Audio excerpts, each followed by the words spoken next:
السلام عليكم ورحمة الله تعالى وبركاته. مرحبا بكم معايا في قناة كويزين بسومة. كنتمنى تكونوا بألف خير أو في صحة جيدة يا رب. نبداو الفيديو ديالنا كيف العادة بالصلاة على النبي. اللهم صل وسلم وبارك على سيدنا وحبيبنا وشفيعنا محمد وعلى آله وصحبه أجمعين.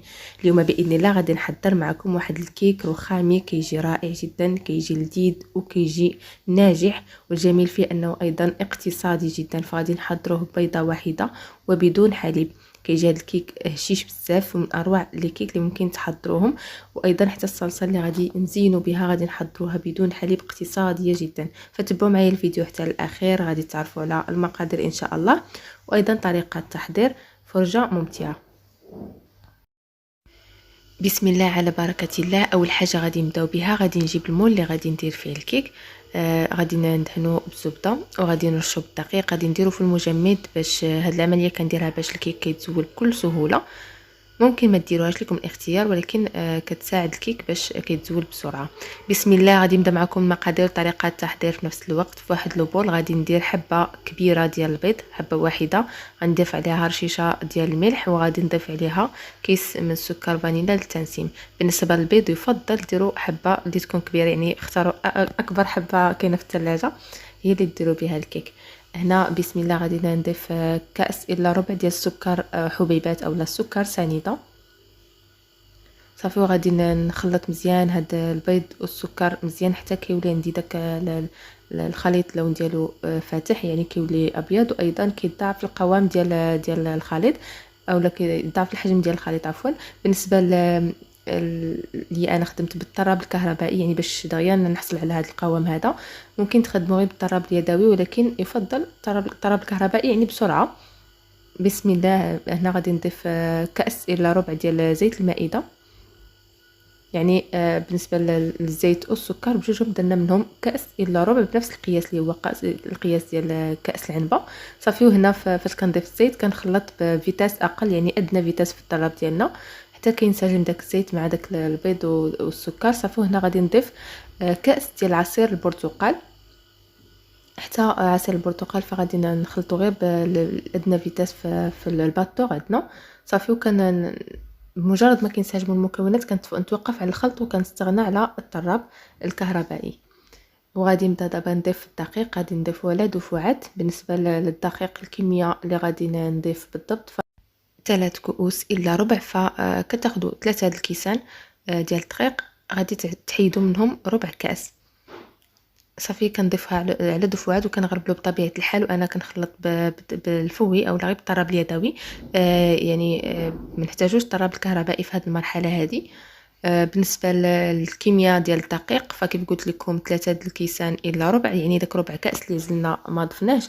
الا كنتو بغيتو ديروا الخليط اللون ديالو ابيض فديروا 3 د الكيسان كاملين. بغيتو ديروا بحال كيف غندير انا فديروا غير 3 د الكيسان لا ربع، لان مازال غادي نضيفوا اضافات اخرى. بسم الله. هنا كيف كتلاحظوا ضفت 2 الاكياس ديال خميره ديال الحلويات. كل كيس كيوزن 8 غرام، يعني المجموع ديالهم 16 غرام. فكنغرب لهم حتى هما، يعني ضروري النواشف كنغرب لهم بطبيعه الحال.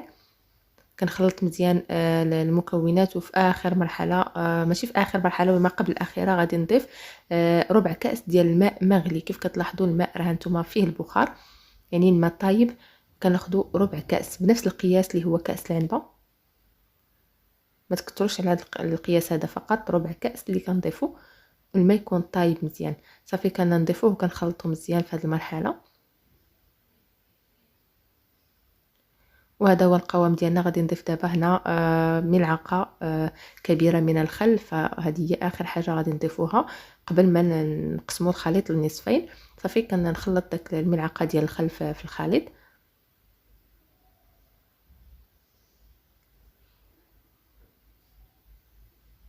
صافي. الخليط ديال الكيك ديالنا غادي نقسموه دابا لنصفين. كيف كتلاحظوا هانتم ربع كاس اللي بقى ليا من دوك 3 د الكيسان. كيف قلت لكم 3 د الكيسان الا ربع كنخلو 3 د الكيسان كنحيدوا منهم ربع كاس، يعني 3 د الكيسان الا ربع. كنتمنى نكون وصلت الفكره. هنا كيف كتلاحظوا راني قسمت الخليط ديالي لنصفين.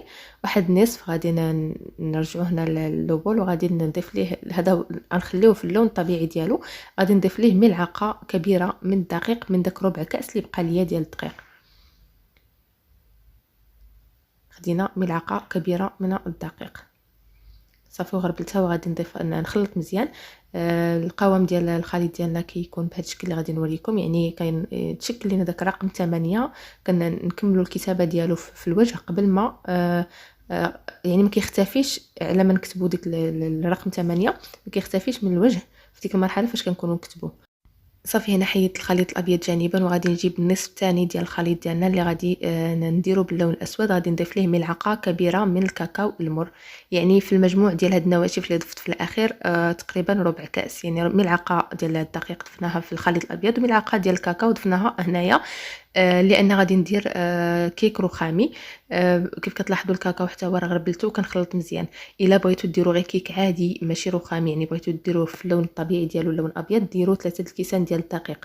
بغيتو ديروا الكيك ديالكم ديال بالكاكاو يعني بدون ما ديروش رخامي، يعني بغيتو ديروا كامل هكا بالكاكاو فديروا 3 الكيسان لا روب ديال الدقيق وداك ربع كاس اللي كتلاحظوا اللي وريتكم انه بقى لينا ديال الدقيق من 3 الكيسان هذاك ضيفوه كاكاو، يعني غتضيفوا 2 المعالق ديال الكاكاو. انا عطيتكم المقادير بالضبط. غديروا 3 الكيسان لا روب ديال الدقيق الابيض مع 2 المعالق ديال الكاكاو باش تحصلوا على كيك باللون الاسود يعني ديال الكاكاو. هنا كيف كتلاحظوا درت الخليطين بجوج، كنبقى نضيف مره الخليط الابيض مره شويه من الخليط الاسود حتى كنكمل الكميه كامله باش كنحصلوا على داك الشكل الرخامي. وفي الاخير كنجيب هذاك العود ديال البروشيط وكندير هكا هذا الخط بهذا الشكل هذا باش كنعاودوا نكملوا التزيين وصافي كندخلوها الفران. بالنسبه للفرن انا سخنته من قبل، كندخلها الفرن اللي كتكون مسخناه وكنكون مشعله غير الاسفل حتى كطيب الكيك على 180. بعد ما كطيب الكيك وكتحمر من الجوانب كنشعل عليها الفوق باش كتحمر ايضا من الفوق. ولاحظوا كيفاش كيجي الكيك ما شاء الله خفيف بزاف من بعد ما كنخرجوه. صافي هنا راه موليتو حطيتو جانبا. غنحضروا الصلصه. بسم الله. بالنسبه للصلصه فغادي نحتاج ملعقه صغيره من السكر، ملعقتين صغار من الكاكاو او نسكويك، يعني الشوكولاته اللي كدار مع الحليب ولا شوكولا بودره اللي كنديروها مع الحليب. هنا ضفت ملعقه صغيره من النشا، يعني ملعقه نشا صغيره، ملعقه صغيره سكر، ملعقتين صغار من نسكويك. صافي هنا ضفت نصف كاس ديال الماء.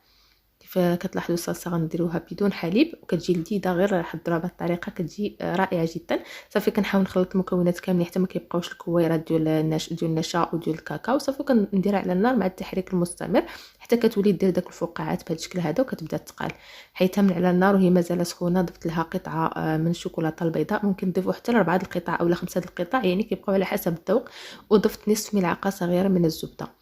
صافي كندوب ديك الزبده وديك القطعه ديال الشوكولاته البيضاء في الخليط ديالنا وغادي نوضعو جانبا نخليه حتى كيبرد شويه. عاد غادي نزين به. غادي نجيب الكيك ديالنا. خديت انا الصلصه اللي حضرت من بعد ما خليتها حتى بردات، راه ما كتتقالش بزاف يعني غير كتولي بهذا القوام هذا. درتها في واحد الكيس اللي قطعته بهذا الشكل باش كندير دوك الدميعات لان بغيت الكيك ديالنا يجي فيه هاد الدميعات. عاد غادي نغطي الوجه بالصلصه. ممكن ديروا الدميعات غير بملعقه ولكن هكا كيجي مقاد اكثر. صافي كنحاول نغطي الوجه بديك الصلصه اللي بقات ليا. نحاول نوزعها مزيان على الوجه. فالصلصه اللي حضرنا راه كتكفانا لهذا الكيك هذا. صافي وغادي نزين في الاخير من الفوق بواحد شويه ديال الكاوكاو ايفيلي اللي محمراه. ممكن ديروا ليز ايفيلي، ممكن ديروا كونكاسي، ليكم الاختيار يعني كيبقى تزيين على حسب الذوق، اولا ديروا شوكولا فيربيسيل يعني التزيين بطبيعه الحال كيبقى اختياري، اولا تخليو غير الصلصه بوحدها. صافي هنا من بعد ما زينت هانتوما لاحظوا كيفاش كتجي الكيك ديالنا ما شاء الله. راه كيجي الكيك طالع بزاف ما شاء الله، يعني كيجي ناجح وايضا كيجي خفيف بزاف من الداخل، يعني ولو انه في حبه واحده من البيض وما فيش الحليب فكيجي خفيف بزاف، كيجي هشيش ولذيذ رائع جدا. ايضا حتى الصلصه كتجي لذيذه، في غير جربوها على ضمانتي غادي تعجبكم، ايضا اقتصاديه جدا. ضروري كيف عودتكم دائما. غادي نقطع معكم الكيك ان شاء الله باش تشوفوا كيفاش كيجي من الداخل، كيفاش كيجي التزيين ديالو الرخامي من الداخل، وايضا كيفاش كيجي خفيف ومهوي ما شاء الله. انا متاكده ان هذا الكيك هذا غادي يولي معتمد عندكم وغادي تبقاو تحضروه بكثره، يعني ما غاديش يبقى يخطاكم ان شاء الله. انتم لاحظوا الكيك كيفاش كيجي ما شاء الله خفيف. ضروري غادي نحاول نقطع معكم واحد القطعه باش تشوفوا كيفاش كيجي، وغادي نحاول نقربها ايضا للكاميرا باش تشوفوها مزيان.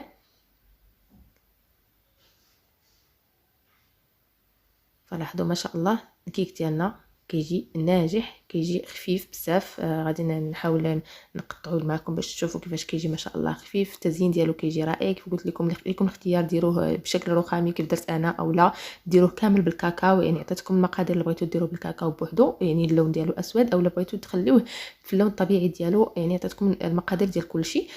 كنتمنى هاد الوصفه غادي تجربوها. غنخليكم مع الصور الاخيره فاش غادي نقطع معكم هاد القطعه ديال الكيك. كنتمنى الوصفه ديال اليوم تنال الاعجاب ديالكم، كنتمنى تجربوها وتخليو لي الاراء ديالكم اسفل الفيديو. الا كاين اي تساؤل ممكن تخليوه اسفل الفيديو، وانا ان شاء الله غادي نجاوبكم عليه. الى عجبتكم الوصفه وصلوا لاكبر عدد من اللايكات وبارطاجيو مع الاصدقاء والاحباب. كنضرب لكم موعد جديد في فيديو جديد ووصفه جديده ان شاء الله. السلام عليكم ورحمه الله تعالى وبركاته.